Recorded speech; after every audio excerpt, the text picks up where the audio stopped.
Hello, ladies and gentlemen. Welcome to Balloons. So, it's that magical time of year where the weather's getting colder and everybody's getting sick. My brother brought a cold home from school, and then he gave it to yours truly. So if I sound a little off, that's why. It was a very crappy beginning. We're just gonna restart.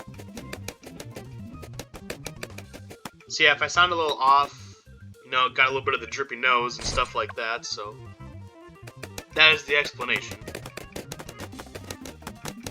And even if no one was actually sick, it's just that time of year when, the air hurts to breathe in. Lovely. So how are all of you guys doing today? You guys doing good? I hope so. Hope you guys are happy, hope you guys are healthy, and I hope everyone just has good vibes all around. Now you might think this is just your ordinary game of Balloons Tower Defense. Well, you, my friend, would be 100% wrong. This mode is double HP moabs, aka blimps. Now, the balloons themselves are unaffected. They're just regular balloons. But the blimps have twice the health as normal. So the best strategy for this mode is early big firepower. So usually what I do is I try to have multiple towers that are slightly upgraded to cover more ground. But in this instance, we're really going to need to just heavily upgrade what we have.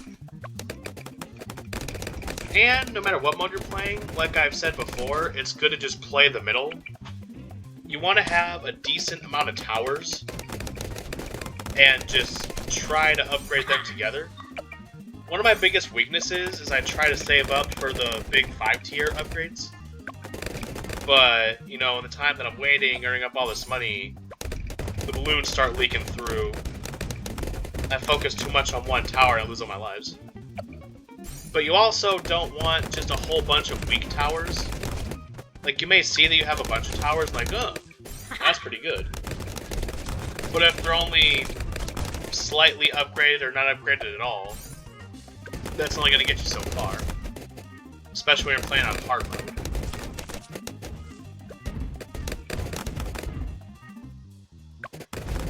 So as you can see, I got about a handful of towers here. I'm just slowly getting them upgraded.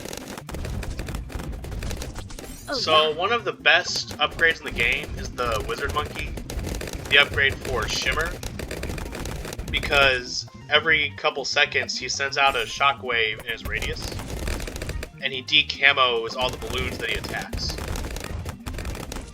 which really comes in handy for those DDTs. And you can just blast them with Super Monkeys, glue, and whatever else you got. So at Burrito Horn, we got this new little thing called Order Up. So before Order Up came around, here's how things worked around there. So the screen that showed you how many orders you had was split into two parts. We call it upstairs and downstairs.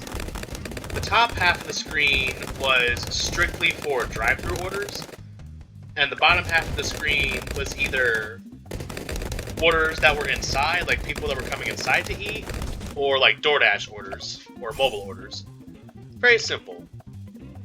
And also it was first come, first served, so if you had 4 orders, whatever order you got first, you would work on first, and then you would go in order.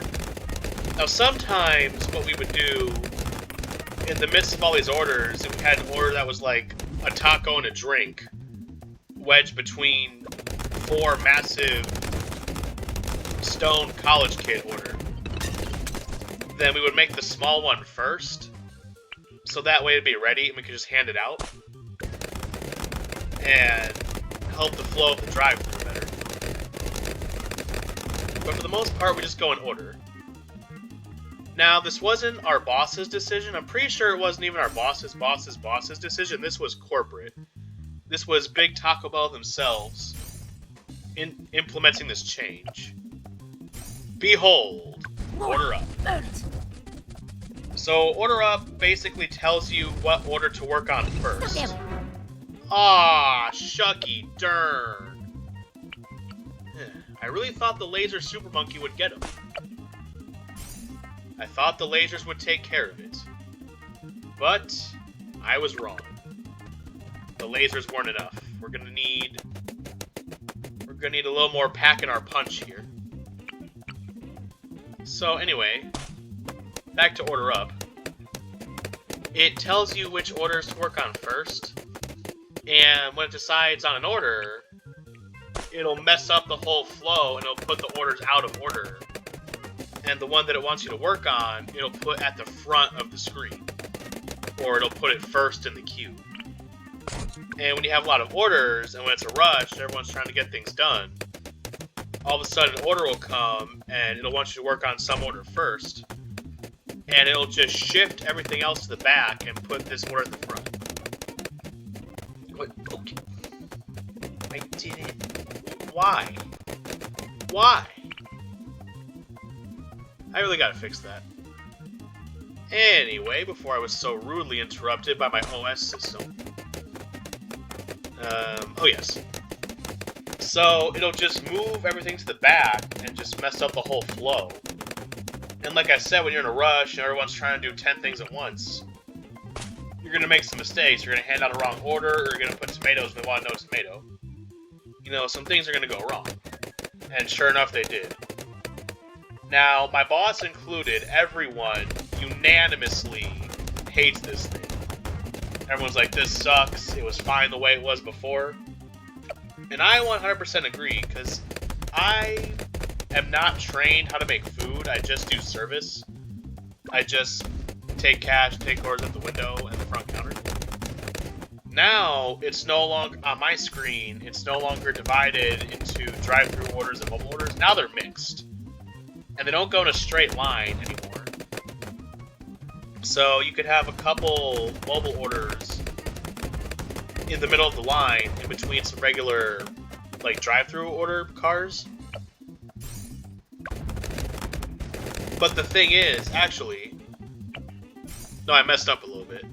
I misexplained. It still does separate them. However, now I really gotta focus, because I'll be focusing on the drive-thru orders, and all of a sudden we'll get a mobile order, and I gotta remind myself it's not the next drive-thru order, now it's a mobile order. Because now it's just mixed in.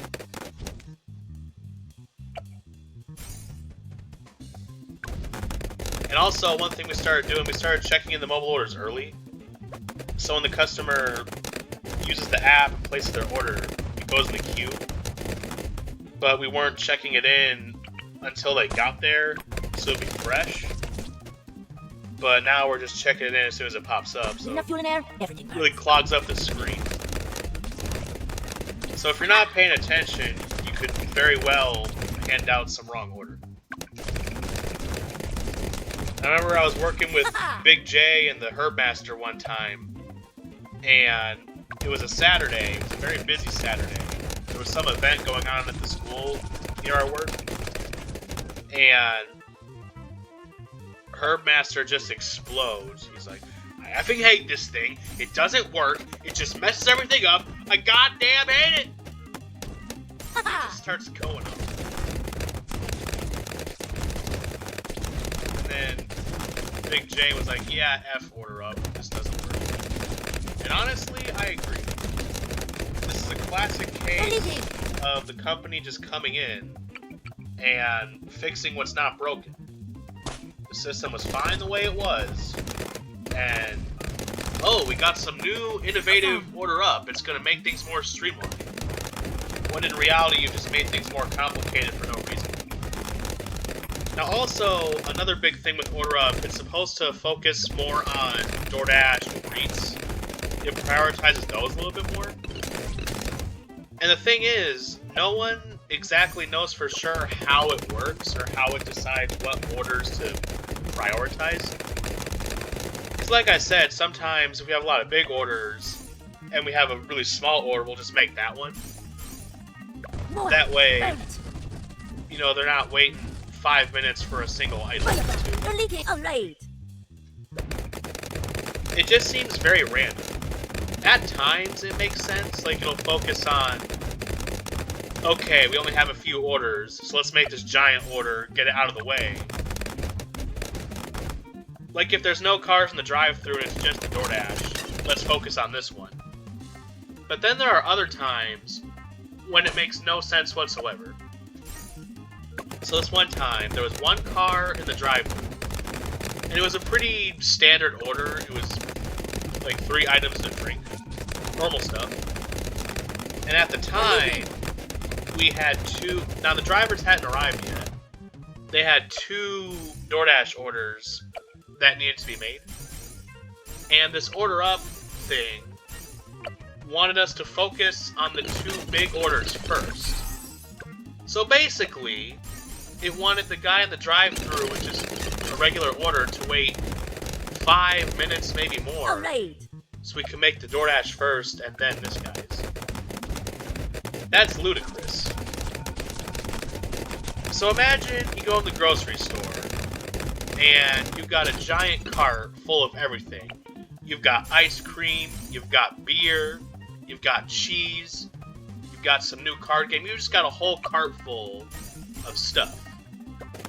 And you're ready to check out. And you wheel your cart up to the cash register. And there's some sweet old lady behind you that just has some butter and a carton of milk. And she goes, "Excuse me, young man, could I please cut in front of you?" And you're a civilized gentleman, so you say, "Of course." Or at least I hope that's what you would say. So you let this old lady go in front, and then the manager or somebody at the store, she goes, "No, hon. We prioritize you. You're gonna get your stuff first. You're gonna check out first." So now this lady with this couple items is gonna waste her time. Well, I guess in that scenario, there's most likely multiple registers. But in a drive-thru, like, there's really only one place to go, and that's forward to the window. But you get what I'm saying, like, multiple times, it just wouldn't make sense what it wants us to focus on. If anything, it just seems random, like it's drunk. It's like, just that one, like, makes no sense. Now also, like I said, it's supposed to reduce wait times for DoorDash drivers. Or Uber Eats, Grubhub, I just use DoorDash by default. But it's actually supposed to have the time, like 7:15 p.m. It's supposed to have the time of when the Dasher is expected to get to the restaurant. And that's the same time the food is supposed to be ready. And it is not synced up whatsoever. I get that it's new. It's only been around for a couple weeks, but the Dasher would arrive like 10 minutes before the order was expected to be done. And we'll tell them, you know, oh, it'll be ready at 8:30. It just sounds stupid to say it out loud. I always just tell them, like, hey, it's going to be 3 minutes, 5 minutes, 10 minutes. I'm not going to go up there and say, oh, it'll be ready at 8:32 p.m. Like, that's dumb. Just say a few minutes. So yeah, hopefully they can get this whole thing sorted out. And also, I just feel bad for the delivery drivers.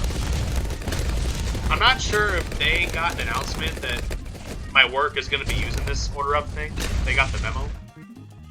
But now they're sitting here waiting 5+ minutes because, oh, sorry, we have to make this guy's food first. Now, most of the time we don't actually obey it. Like, we still just say, screw it, we're gonna do it the way we've been doing it. Like I said, this is a classic case of just fixing what isn't broken. You see, you had a perfectly good trail mix.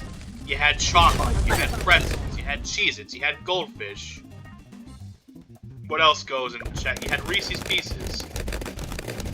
And you had those little tiny peanut butter cups, you had this beautiful, succulent trail mix. And then you went ahead and you put raisins in it. You ruined it. You mucked it up. Damn you all to heck. You ruined the trail mix. moabs, You ruined the trail mix. You ruined the burrito board. incinerated. You ruined my burrito. So yeah, all in all, Order Up sucks the big one. I'm not talking about burritos. Also, Mr. Diet Pepsi, you know, the new hire. Now, here's the deal.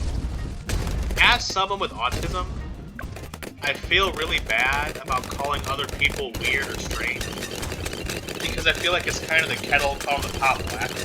Oh yeah. But this guy just gives me so many red flags. He just, my gut feeling, like, doesn't like him. He's very aggressive. Like, when he talks to the customers, whether in person or through the headset, he's kind of rude. He's kind of an a-hole. He always has this, like, gruff voice. It's like, what do you want? Okay. Alright. Want to round up the students? And he's always, like, cutting people off. Now, admittedly, on my job and in person, there are times when I'll cut someone off accidentally. Like, I'll misjudge how long a pause is going to be. And I'll accidentally, like, cut someone off or talk over someone, and I feel bad. But this guy does it intentionally, and he does it all the time. Like, they would talk about, okay, great. Alright? He just has, like, a very attitude-y tone. And he's very aggressive with pretty much everything. All of the physical actions he takes are very aggressive and scary. For example, when someone pulls up to the window, he, like, rips the window open. And he goes in his attitude voice. He goes, you know, it'll be $3.45. Here's your change. It'll be just a minute. And then he slams the window shut, like, really hard. It's just like, just slams it. Now, he has prior experience, but even still, he's not that good. Like, one of my coworkers will do something the correct way. Like, they'll put something away or they'll restock something. And the job will already be finished. And he goes, no, that's bad. Let me show you how to do it. So he would undo it. Oh, my voice cracked. He would undo it for some reason, and then do it again, and then would mess it up horribly. And also, he's a very open racist. Now, I've never heard him say any of this, but I've had multiple people come forward and say that he has. He, like, uses the hard R, and he makes it very clear that he does not like black people. Which, that's just sad that there's still people like that. We gotta move past that. Yeah, he's just very, it's kind of scary. He's very open about it. Like, yeah, these people are all the same. I don't like them. Like, dude, what did they ever do to you? Alright? It's very ignorant. That's what it is. It's very, very ignorant is what he is. And one of my coworkers, she's black, and the whole time he was, like, giving her creepy stares. Like, he wasn't even doing his job. He was just staring this poor girl down. And at one point, like, the manager just asked him to leave because he was being too creepy, and we're like, yeah, we got enough people here, you're good. You don't need to work, you can go home early. And at first, he actually refused to leave. Like, he's like, no, but I want to stay, I can work, even though he literally wasn't working. But eventually, you know, he orders some food and he leaves. And I just felt really bad for my coworker, because no one, I repeat, no one, should have to deal with racism and that kind of bullcrud. Nobody. Yeah, this guy just, I don't know, just sets off all the red flags in my head. Alright, this is it. The green turd at double health. Can we pop it?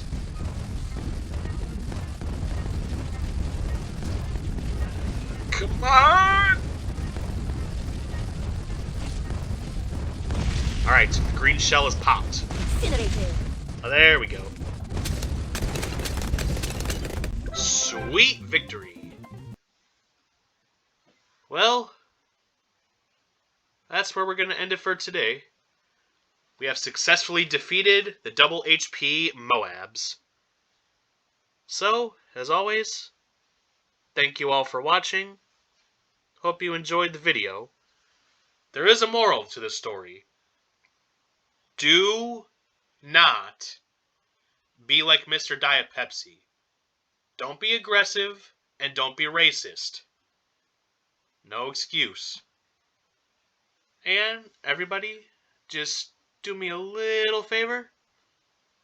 Have yourselves a great day.